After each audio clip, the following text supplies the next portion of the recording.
Rightio here. Welcome to another retro ranking.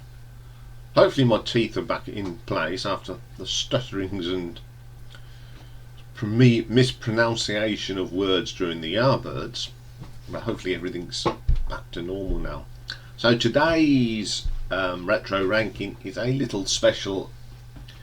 Last week, of course, we did the album ranking of the Brilliant Suite. So today we're looking at the non-album singles, because there's so many songs that we didn't talk about last week, and you can't do any ranking on Suite without mentioning these little beauties. So I've got 16 singles from their career. So we'll get started. So coming in at number 16, this was released in 1985 and it got to number 85 in the charts, and it's the Sweet Tooth, the Wigwam Wheelie mix. Now this is like back in the 80s they used to, with Jive Bunny and Stars on 45, they like putting these songs together and mucking about with them and all that sort of good stuff. On this one they put together Wigwam Bam, Little Willie, Funny and Coco. Not a bad selection of songs, but what I don't like about this, and it really just gripes, is when they start mucking about with this thing going and all that to join the tracks together. Just let them go. Stop it! Don't do this to my band. That's why it's number 16. I don't dislike it, I just find it a bit irritating. Okay, coming in at number 15, we go way back. We're going to 1969 to a song that didn't chart, and it's Lollipop Man. Funny story this. Boy meets girl, girl meets boy. One goes to a boys' school, one goes to the girls' school. They're opposite each other, and the only way they get to see each other was go across by the Lollipop Man. I like the lyrics. It's quite a fun little song. Nothing wrong with it. Very 60s. You can tell they were the way that sound was gonna go though. It's a really good track. Coming in at number 14, then we have another song that was recorded in 1969, but they didn't release it until 1973, in the middle of when they started to have some hits, and it's called I'm On My Way. This is quite a quirky little keyboard in it. That's very quirky, sweet keyboard. It's a great vocal from Brian. I just found it weird that they didn't release it in 1969, and it didn't do anything in 73 either when they did finally release it. So coming in at number 13, we got a 1968 and a track called Slow Motion. Didn't chart. I like this track. It's quite quirky. It's got a nice little chorus to it. Really good. Okay, number 12. Go to 1970 now, to a track called All You'll Ever Get From Me. These songs are actually totally forgotten about. Now what's quite good about this, they couldn't afford to pay for a trumpet player, so Brian thought, I'll make a sound of a trumpet instead. It's got some nice guitar touches from Andy on this as well. It's a pretty good little track. I like it. Okay, coming in at number 11, I'll stick with 1970 and a track called Get Online from 1970. Of course, Lucky. This is one of them quite funky tracks that's forgotten about. This shouldn't be. It's got a great vocal from Brian. Fantastic chart. Okay, top 10. Coming in at number 10 then, 1973. It didn't chart. It's called It's Lonely Out There.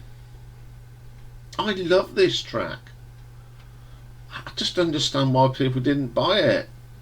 It's got a nice funky sound to it. I don't know if it's because it sounds more like one of their album tracks and more of their hits at the time, the what's it called, bubblegum rock or something. But I like that track. It's a great track. Got some great guitar work on it. Okay, coming in at number 9, we got another of those sweet mixes, and it was the cover of that was actually up here in that position where Dr. Feelgood is last week. And on this one, it got released in 84, got to number 45. We've got Blockbuster, Fox on the Run, Teenage Rampage, Hellraiser and Ballroom Blitz put together. This is the better of the two, actually. Okay, it's got a little bit of the what they call that, mixing sort of thing, but they do a lovely bit of towards the end where they combine Teenage Rampage, Ballroom Blitz and a bit of Blockbuster together. Very cleverly done, and they do that great line from Steve Priest in Blockbuster, which I will talk about later, and they sort of do it more of a very clever. I actually like that ending to that one, and that's why that's a lot higher than the other one. Okay, coming in at number 8, go to 1972 now, and a single that got to number 11, and it's Papa Joe. Love this again. Great track about his coconuts in the Caribbean. Brilliant track. I think I just about remember that coming out. I would have been 4 or 5. Yeah. Okay, number 7. Go to 1972 again. Remember this coming out. Got to number 4 in the UK, number 3 in the USA, and it's Little Willie Willie Won't Go Home. I love this. Great riffs from Andy Scott. Really good track. Okay, coming in number 6, 1971, number 33. It's the brilliant Alexander Graham Bell. I love the lyrics in this. I love the arrangement.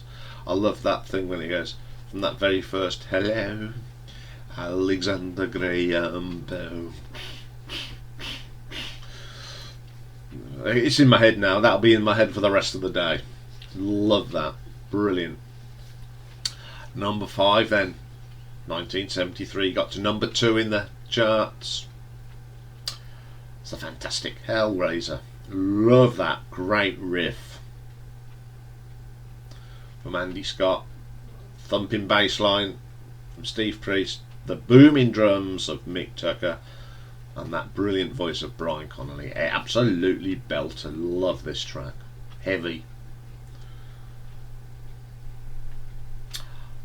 Coming at number 4. Now this is probably the first real song that I do remember. 1972, got to number 4. Wigwam Bam Gunham. Great track. Catchy tune. Still love it today. Brilliant stuff. Number 3. Another number 2 from 1974. Remember this. The Teenage Rampage. You remember when we've done this 70s stuff when I was at school, and that school table, which the lads on the table included a now well famous actor. We loved this one. Again, this was one of our favourites because it was a bit Teenage Rampage and all that good stuff. Absolutely belting track. Number 2. From 1972, number 2 in the UK, number 5 in the USA. It's that song that starts off with that great drumming from Mick Tucker. And then we get Brian asking if Mick's ready.